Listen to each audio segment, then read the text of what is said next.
ಲಲಿತವ ಸವಿತವ ನಾಷ್ಟ ಮಾಡಿದ್ರೇನು ಏನಿಲ್ಲವಾ ನೀವು? ಮುಂಜಾನಿಂದ ಒಂದ ಸಮನೆ ಪೂಜೆ ಐತಿ, ಹಬ್ಬ ಐತಿ ಮನ್ಯಾಗ ಅಂತಂದು ಒಂದ ಸಮನೆ ಕೆಲಸ ಮಾಡಿದ್ದೆ. ಮೊದಲು ನಾಷ್ಟ ಮಾಡಿ ಹೋಗ್ರಿ. ನಾಷ್ಟ ಆಗೈತ್ರಿ ಅಮ್ಮರ, ನಾವು ನಾಷ್ಟ ಮಾಡಿನ ಇಲ್ಲಿಗೆ ಬಂದ್ವಿ. ಅಜ್ಜಿ ಅವ್ರು ನಾಷ್ಟ ಮಾಡಿರ್ತಾರೆ ಅಜ್ಜಿ, ನೀನು ಯಾಕೆ ಅಷ್ಟೊಂದು ಕೇಳ್ತಾ ಇದೀಯ? ನಾಷ್ಟ ಬಿಟ್ಟಿರ್ತಾರ ಅವ್ರು, ನೀವೇ ಏನ್ರಿ? ಮತ್ತು ಅಡುಗೆ ಮಾಡೋರು ನಾವು, ಮನೆ ಕೆಲಸ ಮಾಡೋರು ನಾವು ನಾಷ್ಟ ಮಾಡಲಿಲ್ಲ ಅಂದ್ರೆ ಹೆಂಗೆ?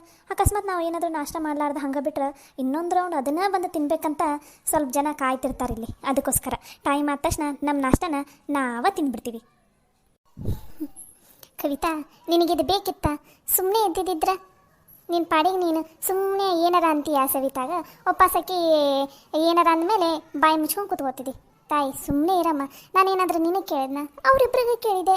ನಿನಗೇನು ತ್ರಾಸ ಆತನ ಅವರಿಬ್ರಿಗೂ ಕೇಳಿದ್ರ? ಅಜ್ಜಿ ನನಗೇನು ತ್ರಾಸಿಲ್ಲ. ಕವಿತಾ, ನೀ ಮಾಡಿದಿಲ್ಲವಾ ನಾಷ್ಟನ? ಅತ್ಯಾರ, ನಿಮ್ಮ ಸೊಸಿದು ಮುಂಜಾನೆ ಎದ್ದ ತಕ್ಷಣ ಮೊದಲನೇ ಕೆಲಸನ ಅದರಿ ನಾಷ್ಟ ಮಾಡೋದು. ನೋಡು ಸವಿ, ನೀನು ನನ್ನ ತಂಟೆಗೆ ಬರಕ್ಕೆ ಹೋಗ್ಬೇಡ. ಅತ್ತೆಯರು ಕೇಳಿದ್ದು ನನಗೆ, ನಿನಗೇನಲ್ಲ. ಹಂಗೆ ಅಮ್ಮಾರು ಕೇಳಿದ್ದು ನನಗೆ ಲಲಿತಾಗ, ನಿನಗೇನಲ್ಲ. ನೀನು ಅದಕ್ಕೆ ಬಂದು ನಡಕ್ಕೆ ನಂದೆಲ್ಲಿ ಇಡ್ಲಿ ಅಂತಂದು ಅದಕ್ಕೆ ನಾನು ಇವಾಗ ನಡಕ್ಕೆ ಮಾತಾಡಿದೆ. ಕವಿತವ, ನೀ ಇರ್ಲಿ ಬಿಡವ, ನೀನು ಬೇಸರ ಮಾಡ್ಕೋಬೇಡ. ಅವ್ರು ಹಂಗೆ ಅವರು ಯಾವಾಗ ಎಲ್ಲಿ ಜಗ ತೆಗಿಲೋ ಅಂತ ಕಾಯ್ತಿರ್ತಾರೆ. ಇರ್ಲಿ ಬಿಡವ, ಸಾಕೀಗ ಎಲ್ಲರೂ ಸುಮ್ಮನೆ ಇದ್ಬಿಡ್ರಿ. ಹಬ್ಬದ ದಿನಾನು ಜಗ ತೆಗಿಯಕ್ಕೆ ಹೋಗ್ಬೇಡ್ರಿ. ಬರೀ ಈ ಮನ್ಯಾಗ ಜಗಳ ಕೇಳೋದಾಗೈತಿ.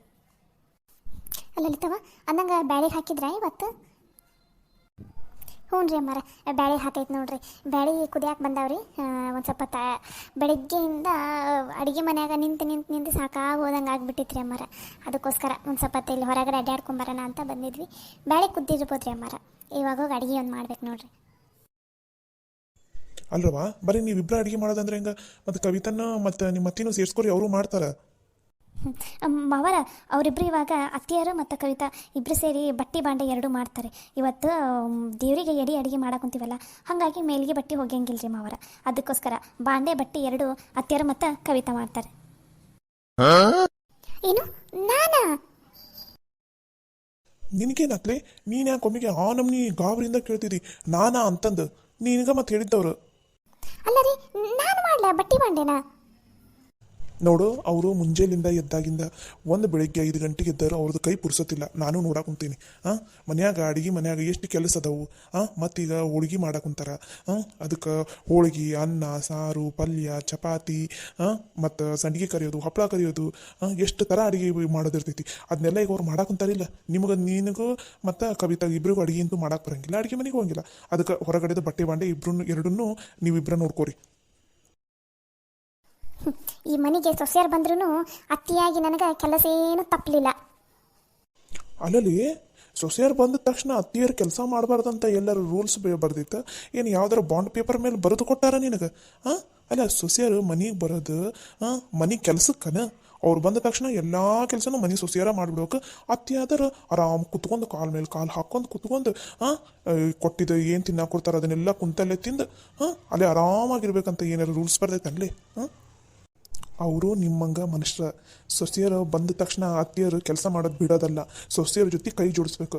ಬೇಕು ನಿಮ್ಮ ಕೈಯಾಗ ಭಾಳ ಮಾಡೋದಾಗಲಿಲ್ಲ ಅಂದ್ರೆ ಸ್ವಲ್ಪರ ಕೈ ಜೋಡಿಸ್ಬೇಕು. ಅದನ್ನ ಬಿಟ್ಟು ಸೊಸೆಯರು ಬಂದಾರ ನಾನು ಯಾಕೆ ಕೆಲಸ ಮಾಡಲಿ, ಸೊಸೆಯರು ಬಂದಾರ ನಾನು ಯಾಕೆ ಮಾಡಲಿ, ಅವರ ಮಾಡ್ಕೊಲಿ ಅಂತಂದ್ರೆ ಏನದು ಮಾತು? ಮನೆ ಸೊಸೆಯರು ಮನೆದು ಮಹಾಲಕ್ಷ್ಮಿ ಇದ್ದಂಗೆ. ಅವ್ರ ಮನಸ್ಸಿಗೆ ನೋವು ಮಾಡಿದ್ರೆ ಮನೆ ಉದ್ಧಾರ ಆಗಂಗಿಲ್ಲ. ಅದನ್ನ ಸ್ವಲ್ಪ ತಲೆಯಾಗಿಟ್ಕೋ. ಯಾವಾಗಲೂ ಬರೀ ಅವ್ರಿಗೆ ಏನು ಕೆಲಸ ಕೊಟ್ಟೆ, ಏನು ಕೆಲಸ ಮಾಡಿಸ್ಲಿ ಅವ್ರ ಕೈಯಾಗ, ಒಟ್ಟಿನಲ್ಲಿ ಕುತ್ಕೊಳಕ್ಕೆ ಬಿಡಬಾರ್ದು, ಅವ್ರನ್ನ ನಿಂತ್ಕೊಳಕ್ಕೆ ಬಿಡಬಾರ್ದು, ಹುರಿಸ್ಕೊಂಬಿಡ್ಬೇಕು ಅವ್ರನ್ನ. ಅನ್ನೋದು ಮಾಡೋಕೋಬೇಡ. ನಿನಗೂ ಒಬ್ಬಕ್ಕೆ ಮಗಳಾದಾಳೆ. ಈಗ ನೀನು ಇವರಿಬ್ಬರು ಸೊಸೆಯರಿಗೆ ನೀನು ಹುರಿಸಿದೆ ಅಂದ್ರೆ ಮುಂದೆ ನಿನ್ನ ಮಗಳಿಗೂ ಒಬ್ಬರು ಹುರ್ಸೋರು ಇದ್ದೇ ಇರ್ತಾರೆ. ಅದಕ್ಕೆ ನೀನು ಇವಾಗ ನಿನ್ನ ಸೊಸೆಯರ ಜೊತೆ ಚಂದನ ತನಕ ಇದ್ದೆ ಅಂದ್ರೆ ಮುಂದೆ ನಿನ್ನ ಮಗಳಿಗೂ ಚಲೋ ಅತ್ತಿ ಸಿಗ್ತಾಳೆ. ಅದನ್ನು ಒಂದು ಸ್ವಲ್ಪ ನೆನಪನಾಗ ಇಟ್ಕೋ. ನೀವೊಬ್ರು ಏನಾರು ಒಂದು ಸ್ವಲ್ಪ ಚಾನ್ಸ್ ಸಿಗದೆ ಕಾಯ್ತಿರ್ತೀರಿ ಬೋಧನೆ ಮಾಡಾಕ. ಬೋಧನೆ ಅಲ್ಲ, ಇರೋದನ್ನ ಹೇಳಿದ್ದೆ ನಾನು. ಅಯ್ಯೋ ಬಿಡಿ ಹೇಳಿ ಅಂದ್ರೆ ನೀವೆಷ್ಟು ಹೇಳಿದ್ರು ಅಷ್ಟೇ. ಅದೇನಂತಾರಲ್ಲ, ಬೋರೆಗಲ್ಲಿನ ಮೇಲೆ ನೀರು ಸುರಿದಂತೆ ಅಂತಂತಾರಲ್ಲ, ಹಂಗೆ ಎಷ್ಟು ಹೇಳಿದ್ರು ಅಷ್ಟೇ. ಹೊಳೆಯಾಗ ಹುಣ್ಸೆಣ್ಣು ತೊಳ್ದಂಗೆ ನನ್ನ ಮಗಳಿಗೆ ಹೇಳೋದು. ಲಲಿತವ ಸವಿತವ, ಇವತ್ತು ಏನು ಹೊಲ್ದಾಗ ಹೋಗಿ ಹಾಲು ಹಾಕಿ ಅಲ್ಲೇ ಊಟ ಮಾಡ್ಕೊಂಬರೋದಾ? ಹ್ಞೂ ರೀ ಅಮ್ಮರ ಇವತ್ತು ಹೊಲದಾಗಲ್ಲ ಹೋಗಿ ಹಾಲು ಹಾಕಿ ಬರೋದು ಹಾಗಾಗಿ ಇವತ್ತು ಬುತ್ತಿ ಎಲ್ಲ ಕಟ್ಕೊಂಡು ಹೊಲಕ್ಕೆ ಹೋಗಿ ಅಲ್ಲೇ ಊಟ ಮಾಡಿ ಬಂದ್ರಾತ್ರಿ. ಊಟ ಗೀಟ ಮಾಡಿ ಒಂದು ಸ್ವಲ್ಪ ಆರಾಮಾಗಿ ಕುತ್ಕೊಂಡು ಸಂಜೆ ಮುಂದೆ ಹಂಗೆ ಬಂದ್ರಾತ್ರಿ ಅಮ್ಮರ. ಬೇಕಾದ್ರೆ ಸಂಜೆಗೆ ಒಂದು ಸ್ವಲ್ಪ ಚುಮ್ಮರಿ ಏನಾರ ತೊಗೊಂಡು ಹೋದ್ರೆ ಆರಾಮಾಗಿ ತಿಂದು ಉಂಡು ಒಮ್ಮಿಗೆ ಸಂಜೆ ಮೇಲೆ ಬಂದ್ರಾತು. ಹ್ಞೂ ರೀ ಅತ್ತಾರ, ಹೊಲದಾಗ ಊಟ ಮಾಡಿ ಇಷ್ಟು ದಿನ ಆಗ್ಬಿಟ್ಟೈತಿ. ಇವತ್ತು ದೇವ್ರ ದಯೆಯಿಂದ ಹಬ್ಬ ಒಂದೈತಿ, ಹಾಲು ಹಾಕ್ದಂಗೂ ಆಗುತ್ತೆ, ಅಲ್ಲೇ ಊಟ ಗೀಟ ಮುಗಿಸ್ಕೊಂಬಂದಂಗೂ ಆಗುತ್ತೆ. ಹ್ಞೂ ರೀ ಹೇಳಿ ಅಂದ್ರೆ ಅದು ನಿಜಾನ. ನಂಗೊಂದು ಹೊಲದ ತನಕ ನಡೆಯೋಕ್ಕಾಗಂಗಿಲ್ಲಲ್ರಿಪ್ಪ. ಅಯ್ಯೋ ಅತ್ಯಾರ ನೀವೇನು ತಲೆ ಕೆಡ್ಸ್ಕೊಬೇಡ್ರಿ. ಇವನಿಗೆ ಯಾರಿಗೆ ನಮ್ಮ ಚಂದ್ರುಗ ಕೃಷ್ಣಗೆ ಹೇಳೀನಿ, ಒಂದು ಗಾಡಿ ವ್ಯವಸ್ಥೆ ಮಾಡ್ರಪ್ಪ, ನೀವು ಅಮ್ಮನ ಕರ್ಕೊಂಡು ಹೋಗ್ಬಿಟ್ಟು ಬರಾಕ ಅಂತ ಹೇಳೀನಿ. ಹ್ಞೂ ಅಂತ ಅಂದಾರೆ. ಹ್ಞೂ ಸರಿ ಆಯ್ತು ತಗೋರಿ ಅಂದರೆ ಇಷ್ಟು ಹೇಳಿದ್ರಲ್ಲ, ಆಯ್ತು ತಗೋರಿ. ರೀ ನೀವೇನ್ರಿ ಇವತ್ತು ಆಫೀಸಿಂದ ಇಷ್ಟು ಬೇಗ ಬಂದಿದ್ದೀರಾ? ರಾಜು ಏನಪ್ಪ ಇವತ್ತು ಲಗುನ ಬಂದುಬಿಟ್ಟಿದಿ? ಚಲೋ ಆತು ಬಿಡು, ಮನ್ಯಾಗ ಹಬ್ಬ ಐತಿ, ನೀನೊಬ್ಬತ್ತ ಇಲ್ಲ ಅಂದಿದ್ದಿದ್ರೆ ಬೇಜಾರಾಕಿತ್ತು. ನೀನು ಬಂದಿದ್ದೆ ಚಲೋನ ಆತು ಬಿಡಪ್ಪ. ಅಲ್ಲ ರೀ, ಇವತ್ತು ಆಫೀಸ್ ಇಲ್ಲ ಅಂದರೆ ಸುಮ್ಮನೆ ಯಾಕೆ ಅಲ್ಲಿ ತನಕ ಹೋಗಿದ್ರಿ? ಒಂದು ಕಾಲ್ ಮಾಡಿ ಕೇಳೋದಕ್ಕೆ ಬರಲ್ವಾ? ಇಲ್ಲಾಂದ್ರೆ ನಿಮ್ಗೆ ಮೇಲೆ ಏನಾದರೂ ಹಾಕ್ತಿದ್ರಲ್ಲ, ನೋಡ್ಲಾರ್ದೆ ಹಂಗೆ ಹೋಗ್ಬಿಟ್ಟಿದ್ರೇನೋ ಆಫೀಸಿಗೆ?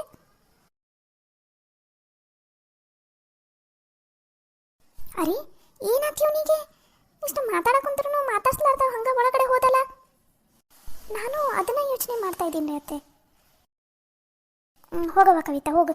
ಎದಕ್ಕೆ ಏನೋ ಬೇಸರ ಮಾಡ್ಕೊಂಬಂದಂಗಾಗನ? ಏನು ಆಫೀಸ್ನಾಗ ಏನಾರ ಕೆಲಸ ಭಾಳ ಇತ್ತ ಏನೈತೆ ಏನು? ಹೋಗವ ಕೇಳೋಗಲ್ಲೇ ನಿನ್ನ ಗಂಡನ. ಸರಿ ಆಯ್ತು ಅತ್ತೆ. ಅಮ್ಮಾರ ನಮ್ದು ಅಡುಗೆ ಮನ್ಯಾಗ ಸ್ವಲ್ಪ ಕೆಲಸ ಐತಿ, ಹೋಗ್ತೀರಿ? ಸರಿ ನಾವು ಆತು ಹೋಗ್ರಿ. ಅಲ್ಲ ಈ ನಮ್ಮ ರಾಜುಗೆ ಏನಾಯ್ತು? ಒಮ್ಮೆ ನಮ್ಮ ಮಗ ಯಾಕೆ ನಮ್ಮ ಸಿಟ್ಟು ಮಾಡ್ಕೊಳೋದ? ಅಲ್ಲ ರೀ, ನೀವು ಒಂದು ಮಾತು ಕೇಳಕ್ಕೆ ಬರಲ್ಲನ? ಎದಕ್ಕಪ್ಪ ಎದಕ್ಕೆ ಏನು ಸಿಟ್ಟು ಮಾಡ್ಕೊಂಡಿಯಲ್ಲ, ಬೇಜಾರ್ನಾಗದಿಯಲ್ಲ, ಒಂದು ಮಾತ್ರ ಕೇಳಕ್ಕೆ ಬರಲ್ಲನ್ರಿ? ಹೌದು, ನಿನ್ನ ಮಗ ದೊಡ್ಡ ಹಿರಿಯ ಮನುಷ್ಯ ನೋಡು. ಹಿರಿಯರಿಗೆ ಹೆಂಗೆ ಬೆಲೆ ಕೊಡ್ತಾನಂದ್ರೆ ನೋಡಿದಿಲ್ಲ ಈಗ. ನಿನ್ನ ಮಗಂದು ಚಿಂತೆ ನಿನ್ನ ಮಗಗೆ ಬಿಟ್ಟಿದ್ದು, ನಿನಗೆ ಬಿಟ್ಟಿದ್ದು, ನನಗಲ್ಲ. ನನಗಿದ್ರಾಗೆಲ್ಲ ತಲೆ ಹಾಕಂತ ಹೇಳಕ್ಕೆ ಹೋಗ್ಬಿಡ. ಮನ್ಯಾಗ ನೆಮ್ಮದಿಯಾಗಿ ಕುತ್ಕೊಳಂಗಿಲ್ಲ 2 ನಿಮಿಷ. ಅತ್ತೆಲ್ಲ ನಾ ಇಲ್ಲೇ ಬಜಾರ್ ಕಡೆ ಹೋಗ್ಬರ್ತೀನಿ ಒಂದು ಸ್ವಲ್ಪ. ಸರಿ ರೀ ಹೇಳಿ ಅಂದ್ರೆ. ಈ ಮನ್ಯಾಗ ಯಾರಿಗೂ ಚಿಂತೆನೇ ಇಲ್ಲ ನನ್ನ ಮಗನ ಬಗ್ಗೆ. ಎಷ್ಟರ ಇದ್ದಾಳಿಕೆ ನಮ್ಮವ್ವ. ನಾನೇನು ಗಾಡಿ ತಾಲ ಮಾತಾಡ ಕುಂತಿದ್ದೇನ? ಈಗಿದೆ ನಮ್ಮವ್ವ ತಾಲ ನಾನು ಮಾತಾಡ ಕುಂತಿದ್ದು. ಮಾತಾಡ ಕುಂತ್ರು ಹಂಗ ಹೋಗ್ಕಾಳ ನೋಡ. ನನ್ನ ಮಗ ಯಾಕೆ ಅಷ್ಟೊಂದು ಬೇಸರದಾಗ ಬಂದಾನ? ಏನಾಯ್ತು? ಕವಿತವ್ವ ಹೋಗಳಲ್ಲ, ಕೇಳಿ. ಕವಿತವ್ವ ಕೇಳ್ಕೊಂಬರ್ಲಿ, ಆಮೇಲೆ ನಾ ಹೋಗ್ತೀನಿ ಕೇಳಕ್ಕೆ.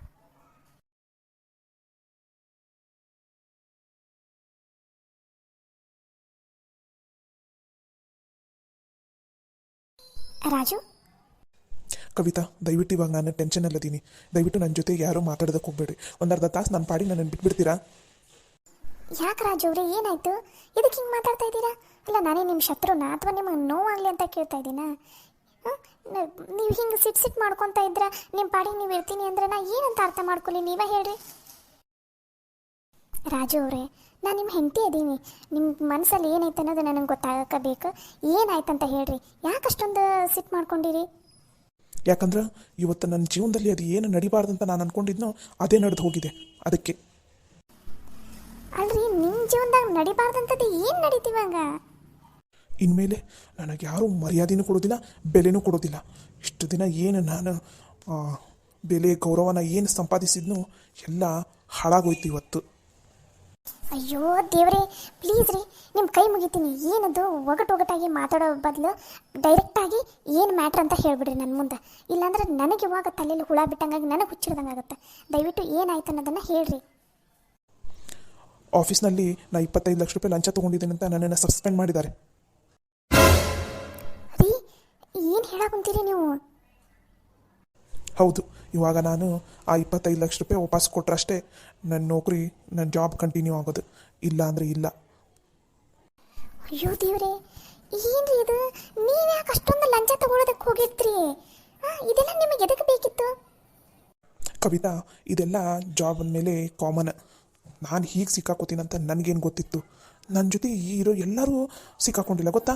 ನಾನು ನನ್ನ ಫ್ರೆಂಡ್ ಇನ್ನೊಬ್ಬನಿದ್ದಾನೆ, ನಾವಿಬ್ಬರೇ ಸಿಕ್ಕಾಕೊಂಡಿರೋದು. ಛೇ, ನನಗಂತೂ ಏನು ಮಾಡಬೇಕು? ಆಫೀಸ್ನಲ್ಲಿ ಎಲ್ಲರ ಮುಂದೆ ಮರ್ಯಾದೆ ಹೋದಂಗಾಯ್ತು. ಇವಾಗ ನಾ 25 ಲಕ್ಷ ರೂಪಾಯಿ ಎಲ್ಲ ಖರ್ಚಾಗಿ ಹೋಗ್ಬಿಟ್ಟಿದೆ. ಇವಾಗ ನಾ 25 ಲಕ್ಷ ರೂಪಾಯಿ ಕೊಟ್ಟರಷ್ಟೇ ನಾನು ಜಾಬ್ ಮಾಡೋದಕ್ಕಾಗೋದಿನ ಮೇಲೆ, ಇಲ್ಲಾಂದ್ರೆ ಇಲ್ಲ. ನನ್ನ ಹತ್ರ ನೋಡಿದರೆ ಇವಾಗ ಅಷ್ಟೊಂದು ಅಮೌಂಟ್ ಕೂಡ ಇಲ್ಲ. ಇವಾಗ ಏನು ಮಾಡಬೇಕು ಏನು ಬಿಡಬೇಕು ನನಗಂತೂ ಒಂದು ಗೊತ್ತಾಗ್ತಾನೇ ಇಲ್ಲ. ಅಲ್ಲ ರೀ, ನೀವು ಒಂದು ಜಾಬ್ ಮಾಡ್ತಾ ಇದ್ದೀರಿ ಅಂತಂದಮೇಲೆ ಎಷ್ಟು ಹುಷಾರಾಗಿರ್ಬೇಕು. ಅದರಲ್ಲೂ ಗೋರ್ಮೆಂಟ್ ಜಾಬ್ ಮಾಡಕ್ಕಂತೀರಿ ಅಂದಮೇಲೆ ಎಷ್ಟು ಹುಷಾರಾಗಿರ್ಬೇಕು ನೀವು. ಈ ಥರ ಕೇರ್ಲೆಸ್ ಆಗಿ ಇದ್ದರೆ ಹೆಂಗೆ ಹೇಳ್ರಿ? ನನಗೇನು ಗೊತ್ತು ಕವಿತಾ, ಈ ಥರ ಎಲ್ಲ ಆಗುತ್ತೆ ಅಂತಂದು. ಈ ಥರ ಆಗುತ್ತೆ ಅಂತ ಗೊತ್ತಿದ್ದಿದ್ರೆ ನಾನು ಇನ್ನೂ ಹುಷಾರಾಗಿಯೇ ಇರ್ತಿದ್ದೆ. ಅಲ್ಲ ರೀ, ಜಾಬ್ ಸೇರಿ ಇನ್ನು ನೆಟ್ಟಿಗೂ 1 ವರ್ಷ ಕೂಡ ಆಗಿಲ್ಲ, ಆಲ್ರೆಡಿ ಸಸ್ಪೆಂಡ್ ಅಂತ ಹೇಳಕ್ಕಂತೀರಲ್ರಿ ನೀವು. ನನಗೂ ಅದೇ ನೋವು ಆಗ್ತಾ ಇರೋದು. ಛೇ, ನನಗಂತೂ ಇವಾಗ ಏನು ಮಾಡಬೇಕು ಏನು ಬಿಡಬೇಕು ಒಂದು ಗೊತ್ತಾಗ್ತಾನೇ ಇಲ್ಲ. ಇವಾಗ ಈ ವಿಷಯ ಏನಾದರೂ ಮನೆಯಲ್ಲಿ ಗೊತ್ತಾದ್ರೆ ಅಷ್ಟೇ, ನನ್ನ ಮರ್ಯಾದೆ ಎಲ್ಲ 3 ಕಾಸಿಗೆ ಹರಾಜು ಹಾಕ್ದಂಗೆ ಆಗುತ್ತೆ. ಆಮೇಲೆ ಇನ್ನೂ ನಮ್ಮ ಮನೆಯಲ್ಲಿ ಇದ್ದಾರಲ್ಲ ಅವರಿಗೆಲ್ಲ ಇನ್ನೂ ಖುಷಿ ಆಗುತ್ತೆ.